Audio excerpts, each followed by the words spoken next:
of Finance. Order, Speaker. On a point of order, Speaker. Order, Honorable Member. I will ask the Minister to take a seat first. There are two members. Honorable Maude, there's the first member who raised his hand is Honorable Manye. I'll recognize you after him. Thank you. Honorable Manye, what's the point of order? Thank you, Speaker. Speaker, for us as the MK Party, we are asking purely based on the values of Ubuntu that on the 19th of February we're here to listen to the budget speech, which didn't happen. We think that the minister will be within the values and the realm of Ubuntu for him to apologize to this House for making us come here for nothing, and must also apologize to the people of South Africa, which we represent here, that that day did not happen. So we're asking that that apology must happen. And also, Speaker, we also want to ask the minister to take this House into his confidence to say what exactly caused him not to table the budget speech on the 19th. Thank you, Speaker. Thank you, Honorable Maude. Minister, you can take your seat. Minister, you can take your seat. I'll recognize the EFF. Yes, Thank Honorable you, Member. Speaker. Speaker, I was looking at the time when you sat on that chair. It was exactly 3 minutes past 2. The House sitting is scheduled to start at 2. So, Speaker, you were late. All of us were here. The honorable thing for you to have done was to apologize for coming late and explain why you actually came late. So please, we request you to apologize for coming late and tell the country why you arrived late in this sitting that you have called yourself. Thank you. Thank you, honorable members. We have noted both your requests as well as your comments. I want to remind honorable members that during the sitting on the 19th, which never proceeded to be the sitting, we gave an opportunities for parties to express themselves. Members of the executive were here, the leader of government business were here, and I'm sure the minister in presenting the budget have noted the concerns that have been raised then and have noted the concerns as they have been raised now. And I will leave it to the minister to then deal with the matter. Secondly, Honorable Maude, indeed, we start at 2.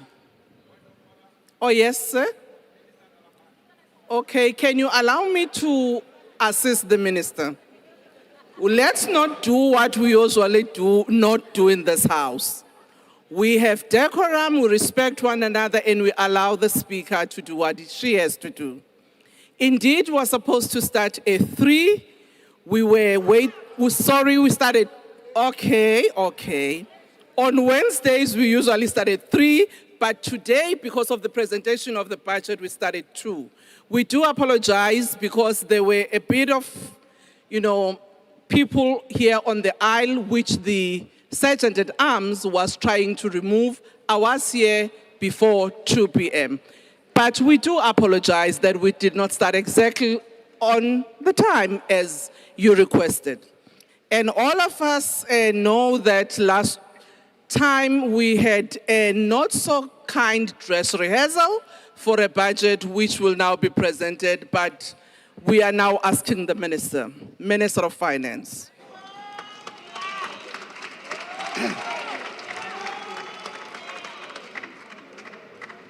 Honorable Speaker, I'll probably show Khila that I'm going to come back to that issue later. It's taken. Honorable Speaker, Togo Didiza, Deputy Speaker, Anneli Lotrit, Chairperson of the National Council of Provinces, Refulum Ntsweni Tsipane, Deputy Chairperson of the National Council of Provinces, Les Governor, His Excellency, the President of the Republic of South Africa, Cyril Ramaphosa, Honorable Deputy President Paul Mashatile, Cabinet colleagues, members of the Executive Council for Finance, honorable members. Governor of the South African Reserve Bank, Commissioner of the South African Revenue Service, fellow South Africans. Just before, okay, I'm going to come back to that point, Rila.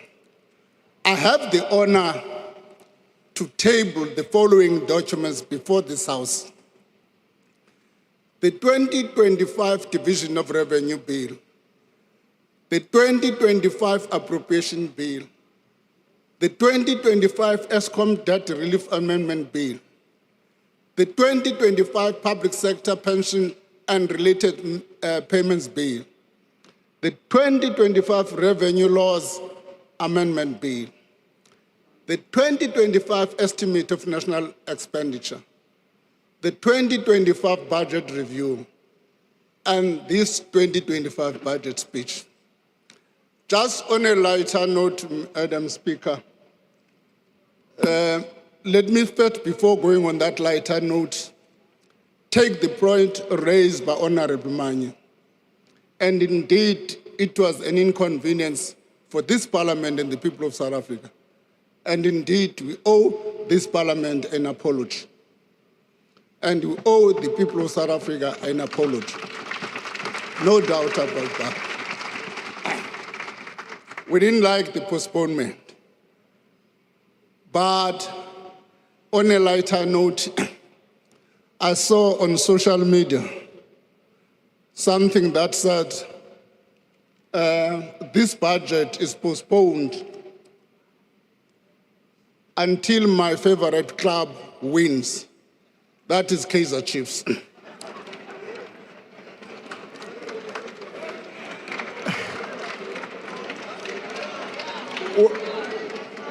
In cabinet,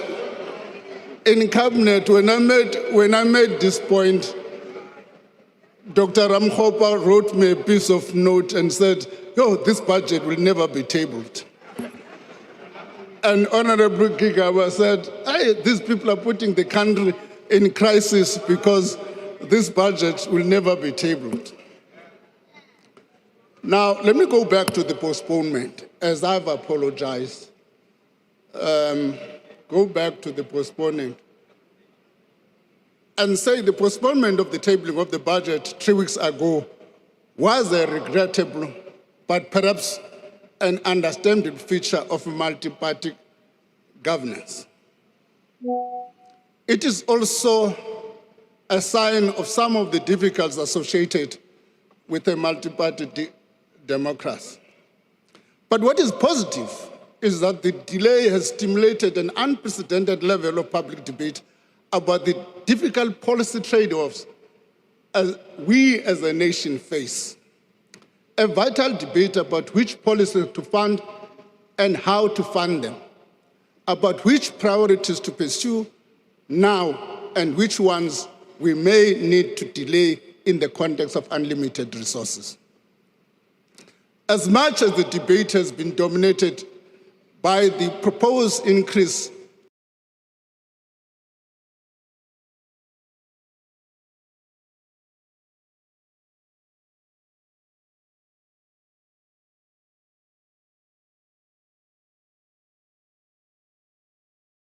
growing larger resources with it would give us more fiscal room to meet more of our developmental goals.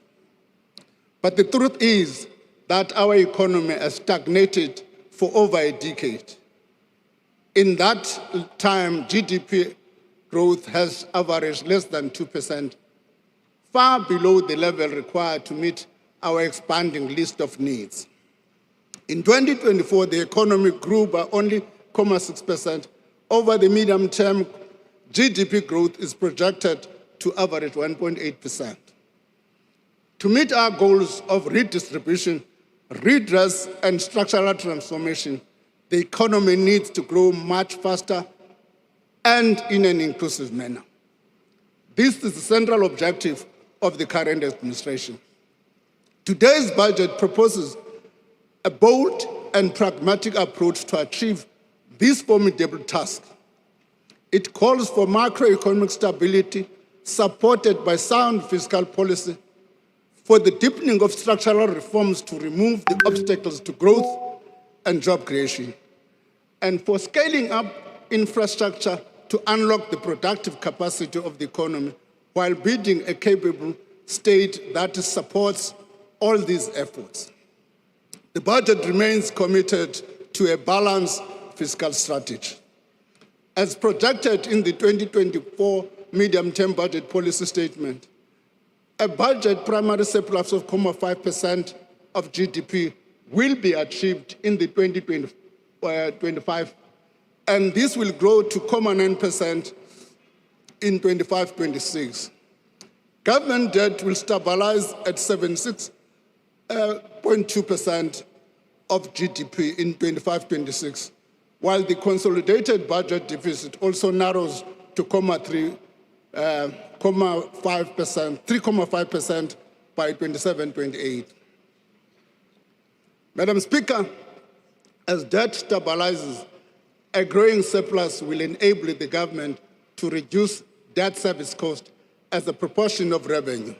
Some of these savings will be used to build up fiscal buffers that we need as protection against future economic shocks. Shocks like the COVID-19 pandemic and other uncertainties stemming from the rising geopolitical tensions and the global economic ramifications thereof. Debt service costs will amount to 389.6 billion in the current financial year. This translates to 22 cents of every rand we raise in revenue. It is more than what we spend on health, the police, or basic education. We must reverse this trend and prevent the cost of debt from taking away resources that could otherwise be spent on our pressing social needs or to invest in growth. In this regard, our fiscal strategy stabilizes debt service cost as a percentage of revenue in 24-25 by maintaining a primary budget surplus. The ESCOM debt relief arrangements are also effective and contribute to improved fiscal position. ESCOM is now in a much better fiscal position than in 2023 when the debt relief was originally announced. As a result of these improvements, we have decided to simplify the final phase of the debt relief package. The last 70 billion debt takeover will now be replaced with a 40 billion in 2025-26, 10 billion in 28-29. This will result in a saving for the government of about 20 billion rand. Honorable members, these fiscal improvements are important milestones on our path to fostering a stable macroeconomic environment that is a prerequisite for a higher level of growth that promotes job creation, improve public services, and reduce inequalities. Our strategy to achieve faster growth remains anchored in the following 4 pillars: maintaining macroeconomic stability, implementing structural reforms, improving state capacity, and accelerating infrastructure investment. Maintaining macroeconomic stability inclusive of prudent fiscal policy promotes stable prices, lowers interest rates, and enhances the country's resilience to external shocks. This creates a conducive environment for investment. Implementing structural reforms removes impediments to growth and creates a solid foundation for a higher and sustained economic growth. Madam Speaker, it was out of this realization that economic growth and fiscal stability are mutually reinforcing that Operation Vulindlela was formed as a joint venture between Treasury and the Presidency to fast-track the implementation of the structural reforms. Its objective were to stabilize the supply of electricity, create a competitive and efficient freight logistics system, reduce the cost and improve the quality of digital communication, ensure a stable quality supply of water, reform the visa regime to facilitate skilled immigration and support tourism. Since its establishment in 2020, Operation Vulindlela has made real progress in achieving these objectives. For example, the energy reforms have created 22,500 megawatts pipelines of projects. More than 10,000 megawatts are formally registered with NASA, which is of the last step in the regulatory process. These projects will contribute to reducing power cuts. The freight logistic roadmap was approved. The roadmap allows private sector participation and gives third-party access to any operator without discrimination in accordance with the network statement. The cost of 1.5 gigabyte data bundle has declined by 51%, allowing individuals and small businesses to access more affordable data. The water use license backlog has been cleared, unlocking billions in investment and freeing projects that had stalled because of the backlog. The water quality regulatory system was reinstated for the first time since 2014. This is the green drop, blue drop, and no drop certification that enables effective intervention in supporting failing municipalities to provide clean water to citizens. E-visas for travelers from 34 countries have been introduced to significantly boost tourism. The Trusted Employer Scheme has been established to fast-track visa process for major investors. These achievements have eased economic bottlenecks and built on the successes. So phase 2 of OV will focus on the following: through existing reforms in energy, water, logistic, and visa system. Strengthen local government in improving the delivery of basic services. Harnessing digital public infrastructure as a driver of growth and inclusion, and creating sufficient productive and inclusive cities. Madam Speaker, infrastructure is a key pillar of our growth strategy. It is the bedrock for economic development, a key source of jobs, and an avenue for scaling up service delivery.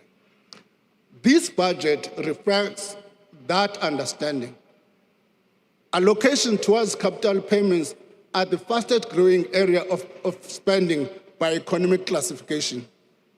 Public infrastructure spending over the next 3 years will amount to more than 1 trillion rand.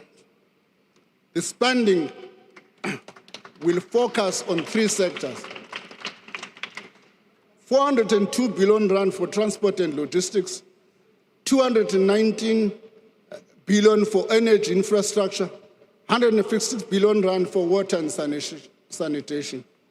In transport, the South African National Roads Agency will spend 100 billion rand over the medium term to keep the national road network in good condition. Provincial roads departments will reseal over 16,000 lane kilometers of roads in their areas of authority.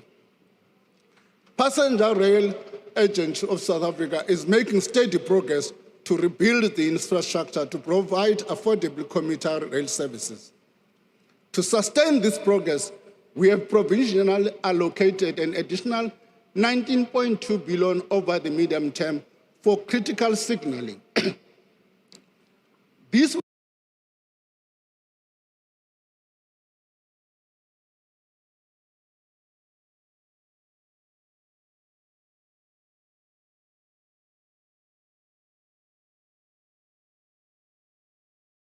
but catch a train every 10 minutes.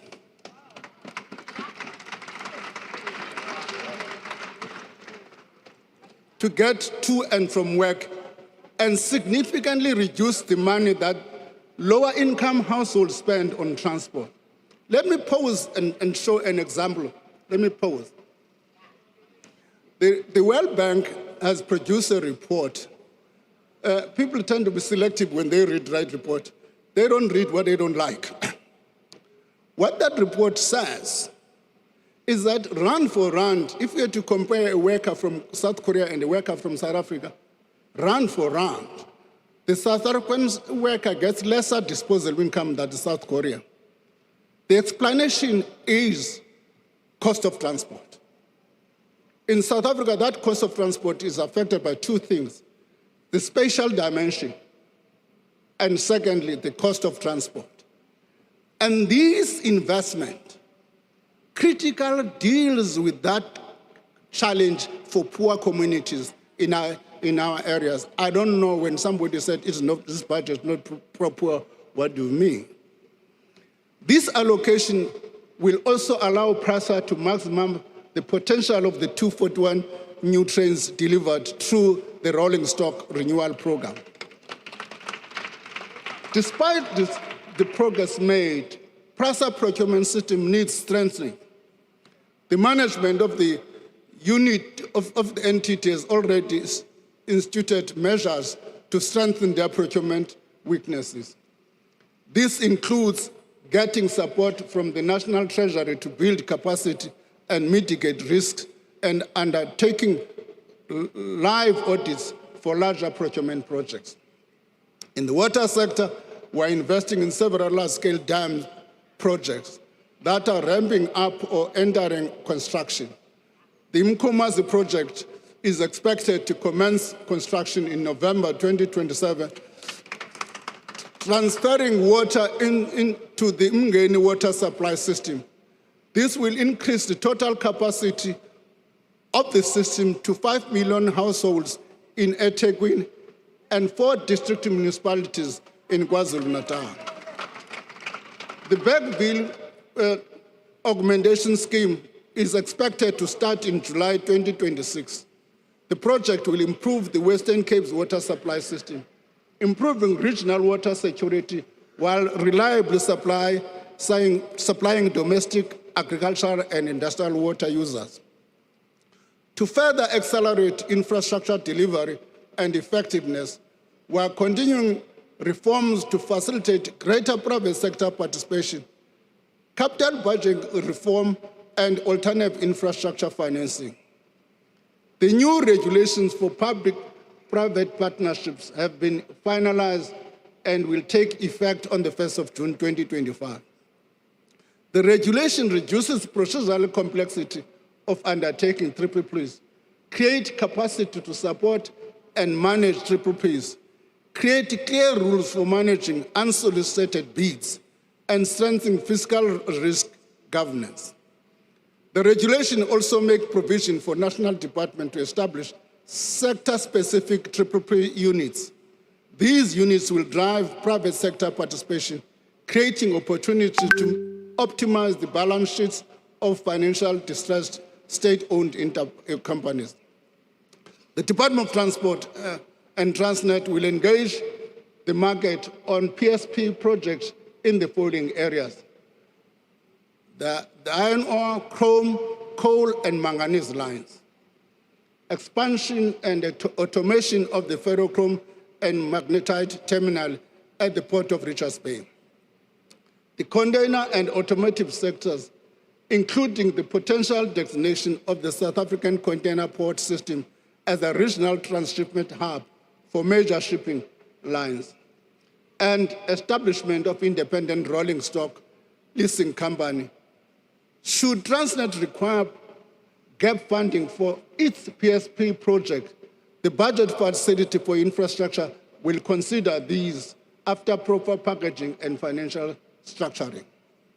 Additional guarantees may also be considered to finance the entity's maturing debt as well as its capital investment program. In the energy sector, the independent transmission program will be launched later this year. A request for information for a multi-line transmission packaging will also be issued by the Independent Power Producer Office in July this year, followed by a request for proposal in November. This will enable the private sector to play a key role in the expansion of the transmission network. Madam Speaker, we have reconfigured the BFI, the budget for infrastructure facility, to run multiple bid windows instead of just one annual window. Earlier this week, we published a call for proposal under the new system. The first window is now open and will close mid-April. The next window will open soon thereafter. Financing decisions to determine the appropriate fiscal mechanism to support projects have also been separated from the evaluation and budget processes. This will facilitate the mobilization of significant private finance and improve allocative efficiency in fiscal support. This includes financing for proposals approved during the special window last year. Lastly, our efforts to diversify the financing structure to support infrastructure are taking shape. A credit guarantee vehicle to mobilize private sector capital by de-risking projects will be launched in 2026. Its initial focus will be on independent transmission, aimed at bridging the energy transmission deficit. Once the vehicle has demonstrated its efficacy, it will be broadened to include other sectors. Government will issue its first infrastructure bond in 25-26. We will also introduce other innovative financing instruments to diversify the infrastructure fund sources. Financial institutions, including pension funds, banks, development banks, and international financial institutions, have already expressed interest in participating. This, Madam Speaker, is how we plan to leverage infrastructure investment to ease supply-side constraints to the economy and improve access to social services the people get. Madam Speaker, there are several persistent spending pressures in health, education, transport, and security. These have to do with the government properly fulfilling its service delivery mandate. After careful consideration, the government has decided to fund these. Deferring the funding of these sectors further would compromise the government's ability to meet its constitutional obligation to those people. To raise the revenue needed, the government proposes to increase the VAT rate by 0.5 percentage point in 25-26 and by another 0.5 percentage point in the following year. This will bring the VAT rate to 16% by 26-27. Let me pause for a moment. Let me pause for a moment and say, Order, honorable members. Let's allow the minister to finish his presentation. Madam Speaker, should the spending reviews and other measures we're embarking on yield enough extra revenue, we will reassess the need to embark on the second 0.5 percentage point increase to VAT. Government also proposes no inflationary adjustment to personal income tax brackets and medical tax credits. These measures will raise 28 billion in additional revenue in 25-26 and 14.5 billion in 26-27. Madam Speaker, this decision was not taken lightly. I can tell you now, no Minister of Finance is ever happy to increase taxes. We are aware of the fact that a lower overall burden of tax can help to increase investment and job creation and also unlock household spending power. We, however, have had to balance this knowledge against the very real and pressing service delivery needs that are vital to our developmental goals.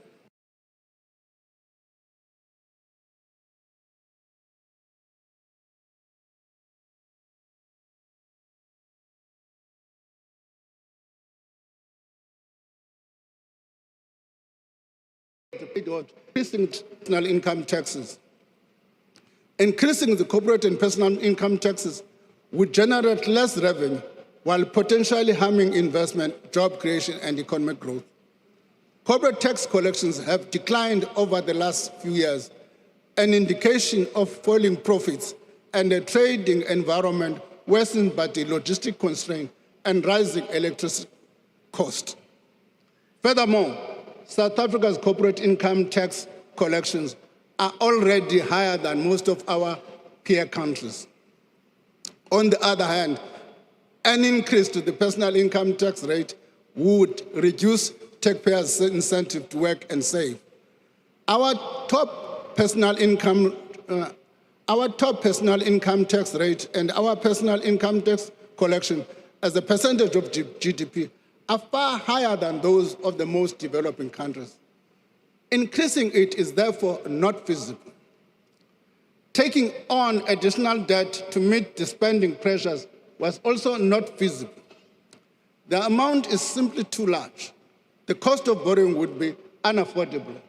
Our sub-investment credit rating would also make this level of borrowing costlier and put us at a risk of even further downgrowth. Madam Speaker, VAT is a tax that affects everyone. By opting for a marginal increase to VAT, its distributional effect and impact were costly considered.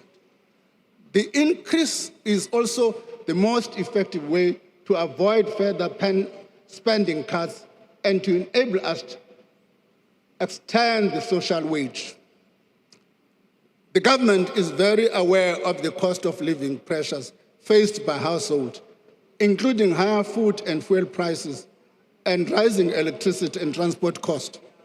This is why we are taking concrete steps to protect vulnerable households.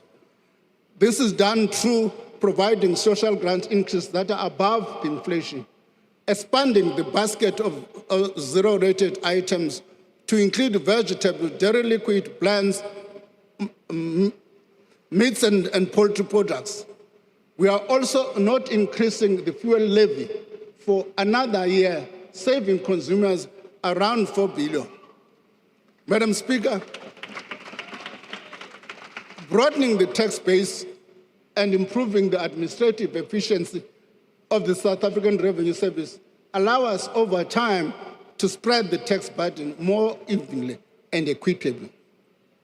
With this in mind, SARS is allocated 3.5 billion in the current financial year and an additional 4.4 billion over the medium term.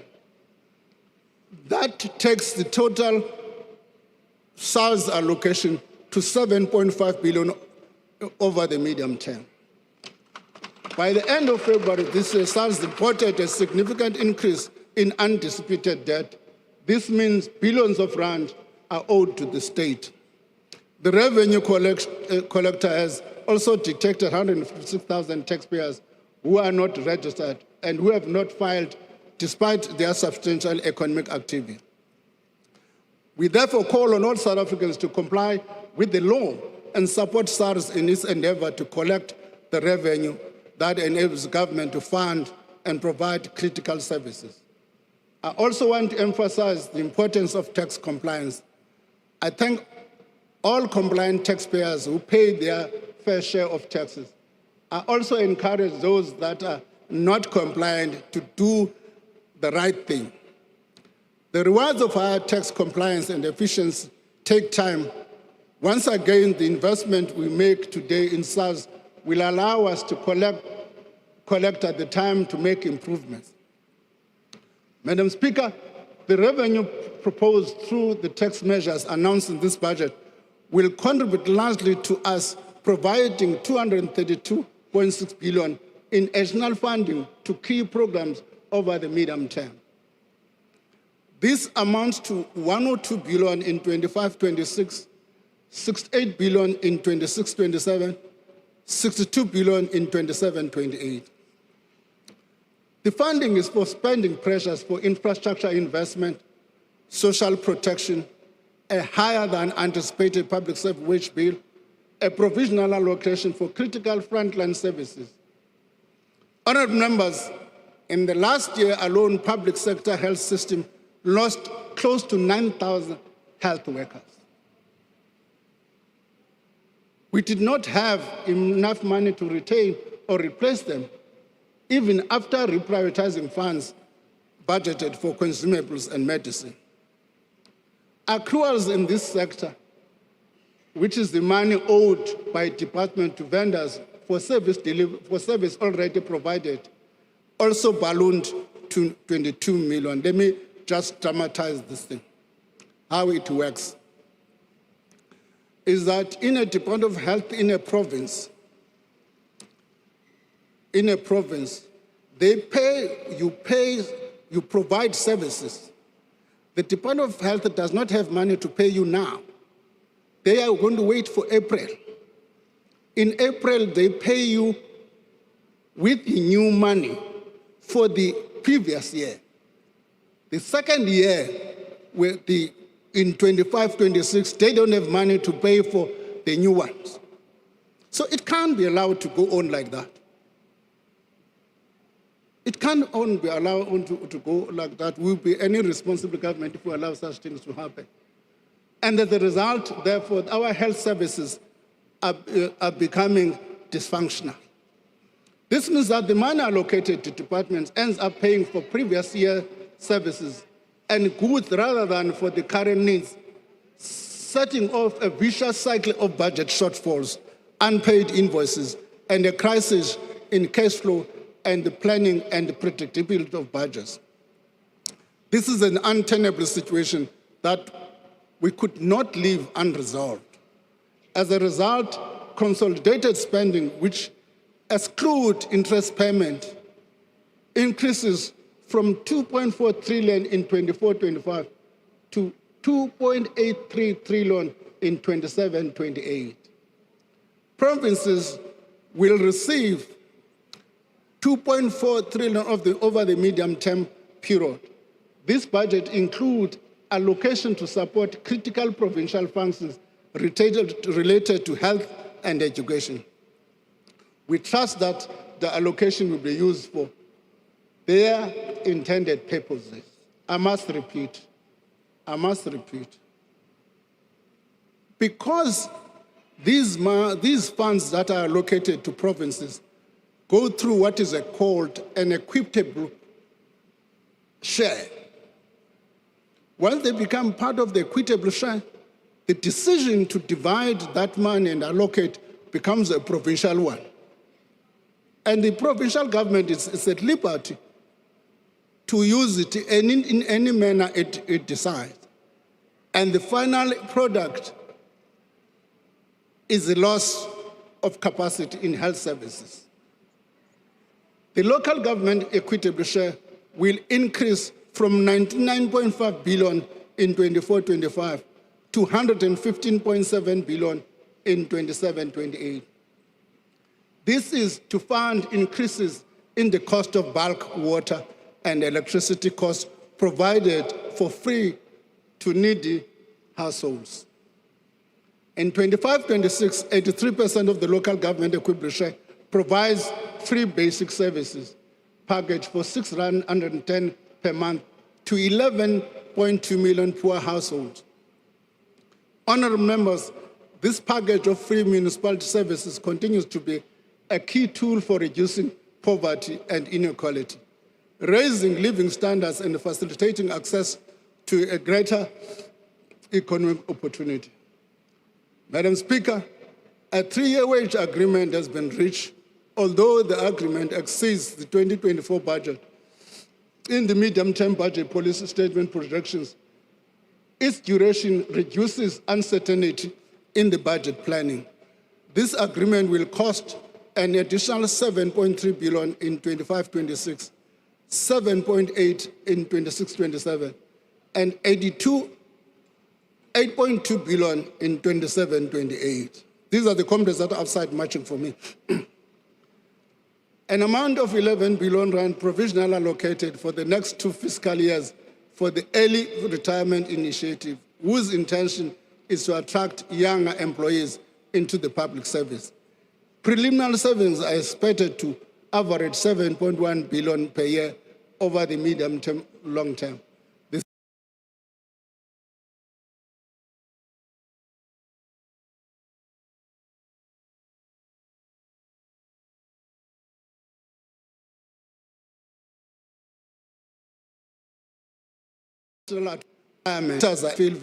To keep service running effectively. Paying salaries constitutes 76% of the provincial education department.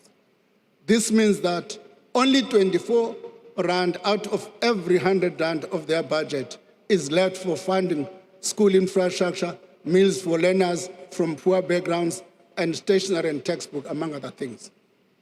Our learner-teacher ratios remain higher than we would like, meaning that we still need more teachers in classroom. To prevent compensation of employees from crowding out other equally important areas of spending, 19.1 billion is added over the medium term to keep approximately 11,000 teachers in the classroom. The foundation to building in the next generation of citizens who contribute economically and socially to this great nation is early childhood development. Despite this, the subsidy for early childhood development has not increased from 2019 level of 17 rand per day per child. To remedy this, an amount of 10 billion over the medium term is allocated to increase subsidy to 24 rand per day per child. The extra funding will also support increased access to ECD for approximately 700,000 more children up to the age of 4 years old. Health spending will grow from 277 billion in 24-25 to 329 billion in 27-28 to support equitable provision of public health services, including free primary health care services. Like in provincial education, a significant portion of provincial health budget is spent on salaries and wages. 28.9 billion is added to the health budget, mainly to keep about 9,300 healthcare workers in our hospitals and clinics. It's also be used to employ the 800 post-community service doctors and to ensure that our pharmacists do not run out of medicine. Honorable members, social grants are allocated 284.7 billion rand in 25-26. This allows us to increase the old age grant, disability grant by 130 rand. Now let me tell you a story. I was working here in Waterfront. An old man comes to me and he says, "Thanks for the 150, but the 150 now is gone." He says, "But I don't need VAT." Now, because of the reduction in the VAT, I had to reduce the 150 to 130. The child support grant by 30 rand, the foster care grant by 70 rand. The COVID-19 social relief in its current form will be extended by a year to March 2026. 35.52 billion rand is allocated for this purpose. Let me correct a myth here. A myth that suggests that I'm trying to pose as two alternatives is either VAT or SRD. Didn't say that. What I did say is that the SRD has been a temporary grant. We have been debating to find a funding source for it so that it should not continue to crowd other spending. What we are attempting to do is to stabilize exactly that, to make sure that this grant is not only sustained, but it also does not crowd out other spending. We go on in this speech and in the previous one that leaked. Same sentence. As announced by the President in the State of the National Address, the SRD will be used as a basis for the introduction of sustainable form of income support for unemployed people.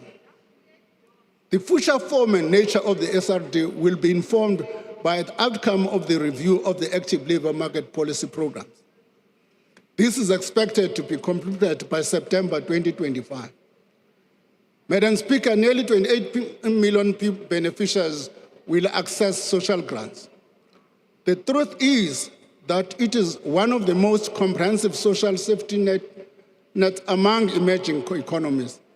This reflects our commitment to addressing poverty and inequality while keeping our spending sustainable.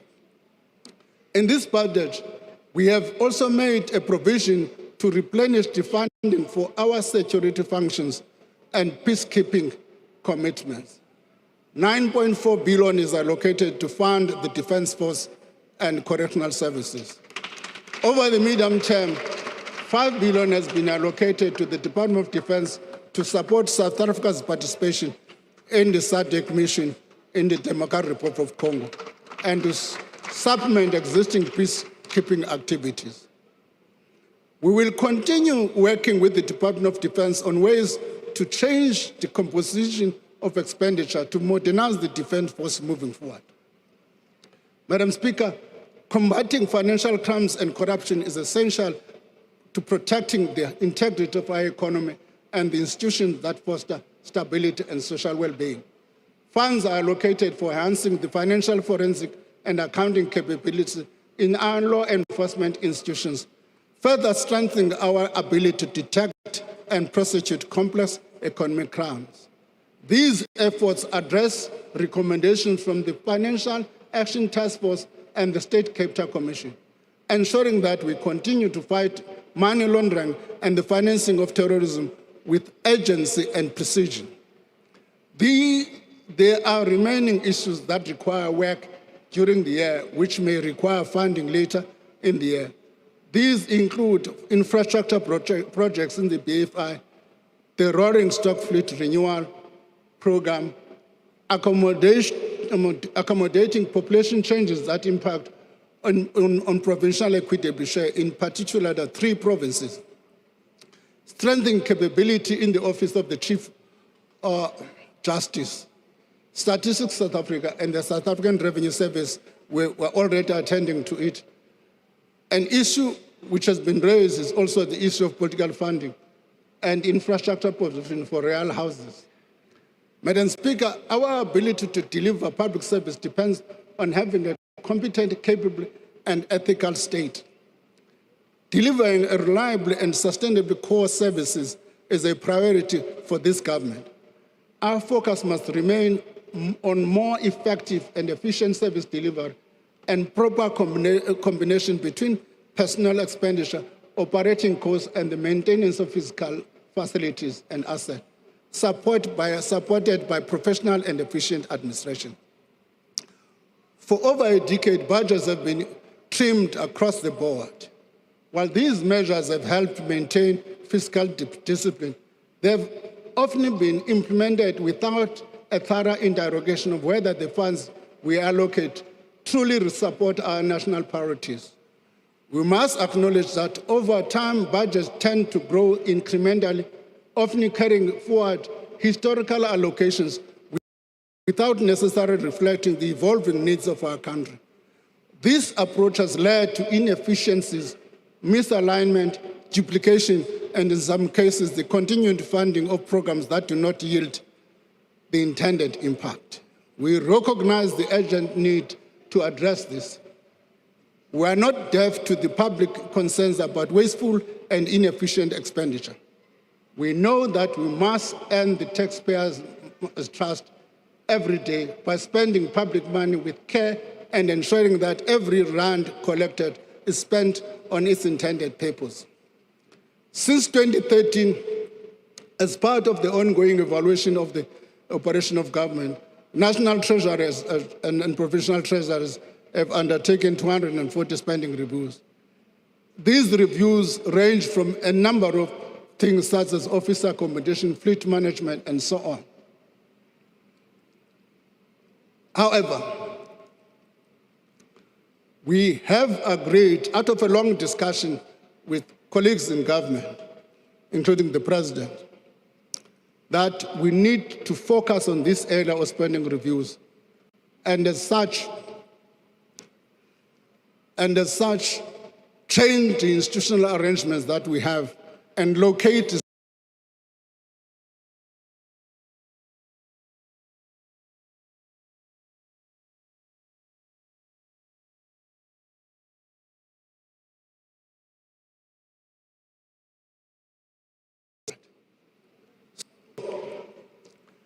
we are going to give that institutional capability moving forward.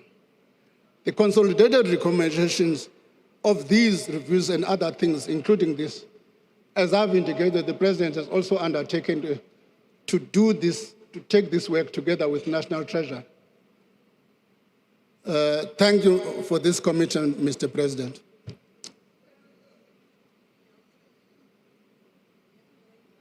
As the National Treasury, we are ready to take the lead to improve effectiveness and efficiency of spending. We will, together with the President, undertake an audit of ghost workers, starting within in national and provincial departments. Use the ongoing detailed review of labor market activity provision and public employment program to consolidate and rationalize to reduce duplications and improve operational efficiency across more than 100 active labor market programs in over 20 public institutions. The recommendation of this review will also be presented to Cabinet in due course. The entire public employment ecosystem. The aim of this review is Treasury will implement a significant changes to the budget process by reassessing the initial assumptions informing budget allocations with a view to creating room for improving spending. Madam Speaker, these reviews go beyond mere cost-cutting measures. They are allowed to systematically assess whether public expenditure is effectively aligned with the priorities of the government and whether it delivers the best possible value for money and impact for the people of South Africa while keeping us on the path of fiscal sustainability. These initiatives will give impetus to the slow implementation of the recommendation of the spending review. I call on ministers, MECs, DGs, HODs, and every official responsible for public funds to embrace these efforts and play their part. The proliferation of conditional grant has necessitated a review of the conditional grant system to reduce duplication and improve effectiveness of the programs. This project will implement the first phase of the recommendations of the review and include merging conditional grants in the basic education and agricultural sector. Preference-based conditional grants to metropolitan municipalities are also introduced, linked to institutional governance and financial reforms to improve services. Madam Speaker, the incentives in our current disaster management system are skewed towards relief and rehabilitation, when mitigation and readiness to minimize damage is the most cost-effective response. Our municipalities stand at the front line of disaster response, yet they are hamstrung by aging infrastructure, bureaucratic fragmentation, and limited access to emergency funds. The priority is to reduce the administrative burden to access emergency funds. Every hour of delay costs lives and livelihoods.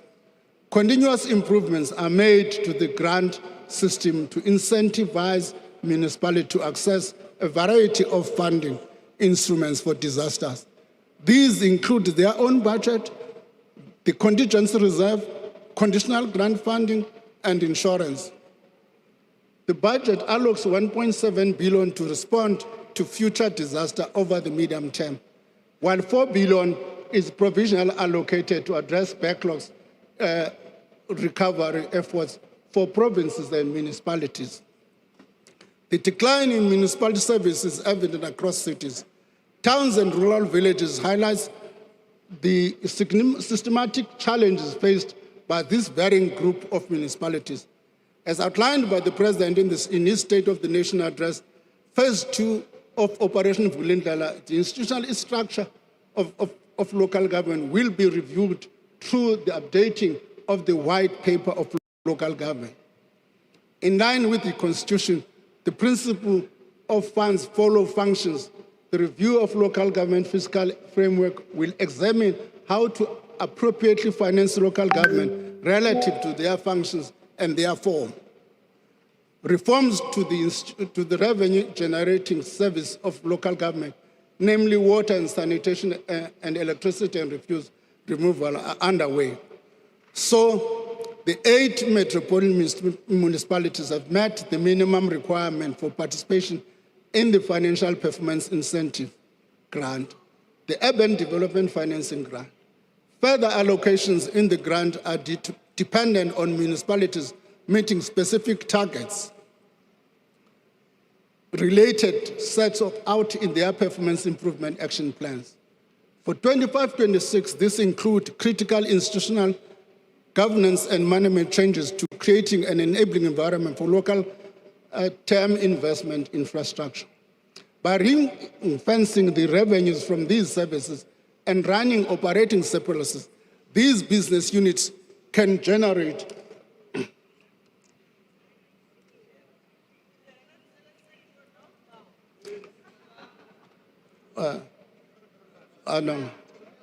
I'm not saying these units can generate funds for infrastructure improvements to deliver quality services. Madam Speaker, in conclusion, allow me to reiterate that through the policy choices we have made and the carefully targeted allocations we are proposing, the public institutions should be in a better position to continue delivering much-needed services. This budget reflects our collective efforts to chart a path through difficult times to prosperity. It represents a vision of future and realistic assessment of the present, as well as the options available to us right now. This vision can only be achieved by making difficult but considered policy choices, choices that weigh up trade-offs and commit to a way forward. Honourable members, this budget is the product of a combined and careful consideration of the Cabinet of the Government of National Unity.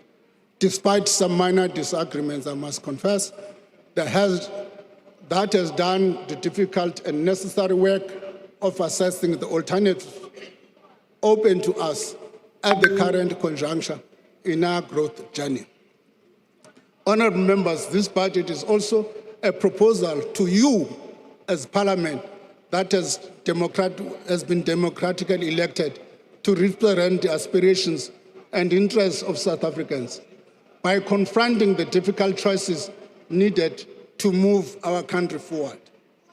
It is in this spirit that I draw to the words of the Pan-African leader Amal Kabar, who advises us, always bear in mind that the people are not fighting for ideas, but for things for things in anyone's mind. Order, They are honourable fighting members. to Order. win material benefits, to live better and in peace, and to see their lives go forward to guarantee the future of their children. The policy choices proposed here are about achieving these material benefits. They are about moving South Africa and all South Africans forward into a better, more prosperous and equitable future. Speaker, as I close, allow me to express my deepest gratitude to the President and Deputy President for their counsel, their support, and for their leadership, in particular in this difficult budget. Thank you also to the Deputy Ministers of Finance and the excellent National Treasury team led by the Director General.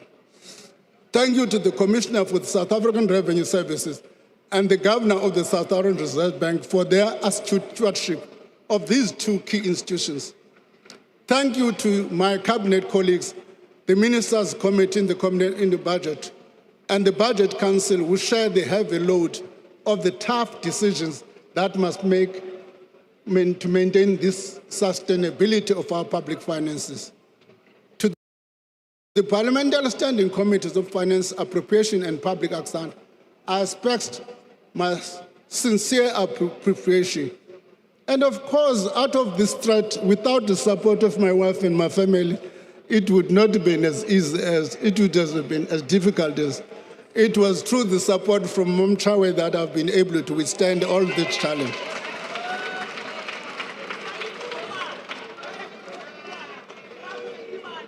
Lastly, thank you to South Africa.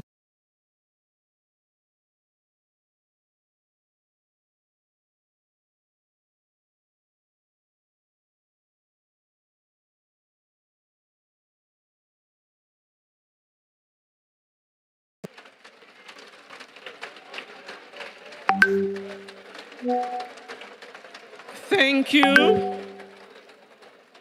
Can I allow members to take their seats?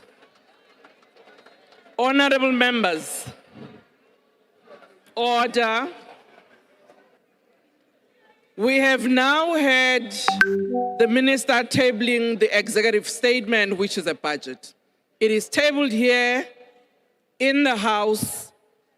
Now the task is for you as Parliament to then reflect on this budget through the relevant committees. The papers tabled, order. Order, Honorable Mandela, order. Thank you. Honorable members, order. Order. Honorable members, just ignore the people that are going out. Allow me to address you. You have now heard the budget tabled. Order. Honorable members, you will have your chance to address the media as you go out. But for now, just listen. The budget has been tabled. It is now going to be referred to relevant committees to interact with the budget, which allows you an opportunity as public representatives to engage with this executive statement. And it will then come back for debate in this very House, where you will express your views. For now, the House is adjourned, and we thank the Minister for the budget. I request members to stand. Order. I request members to stand and